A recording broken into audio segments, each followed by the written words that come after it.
భారత ప్రభుత్వం చక్కెర ఎగుమతులను తక్షణమే నిలిపివేసింది. ఈ నిషేధం 2026 సెప్టెంబర్ 30 వరకు అమల్లో ఉంటుంది. దేశీయ మార్కెట్లో చక్కెర ధరలను స్థిరీకరించడం, ఆహార ద్రవ్యోల్బణాన్ని నియంత్రించడమే దీని వెనుక ప్రధాన ఉద్దేశం.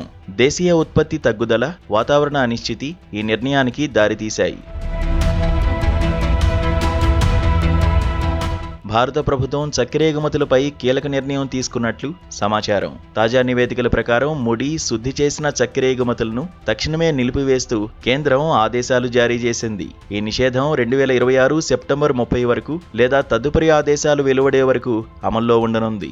దేశీయ మార్కెట్లో చక్కెర ధరలు అదుపు తప్పకుండా చూడడం, ఆహార ద్రవ్యోల్బణాన్ని నియంత్రించడమే ఈ చర్య వెనుక ప్రధాన ఉద్దేశమని తెలుస్తోంది. అయితే ఇప్పటికే రవాణా ప్రక్రియలో ఉన్న కొన్ని సరుకులకు మినహాయింపులు ఇవ్వనున్నట్లు సమాచారం.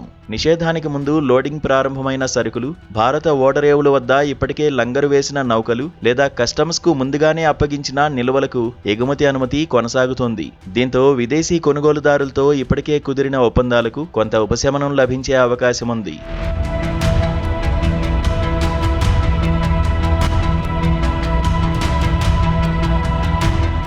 ఈ నిర్ణయం విధానపరంగా పెద్ద మార్పుగా భావిస్తున్నారు. ఈ ఏడాది ప్రారంభంలో దేశీయ ఉత్పత్తి అవసరాలకు మించుంటుందని అంచనా వేసిన కేంద్రం 1.59 మిలియన్ టన్నుల చక్కెర ఎగుమతికి అనుమతిచ్చింది. కానీ ప్రధాన ఉత్పత్తి రాష్ట్రాల్లో చెరకు దిగుబడులు తగ్గడం, వాతావరణ అనిశ్చితి పెరగడం పరిస్థితిని మార్చేశాయి. పరిశ్రమ వర్గాల అంచనాల ప్రకారం వరుసగా రెండో ఏడాది కూడా భారత్ వినియోగించే మొత్తానికి తక్కువ చక్కెరనే ఉత్పత్తి చేసే అవకాశాలు కనిపిస్తున్నాయి. వాతావరణ నిపుణులు అభివృద్ధి చెందుతున్న ఎల్నినో ప్రభావంపై కూడా హెచ్చరిస్తున్నారు.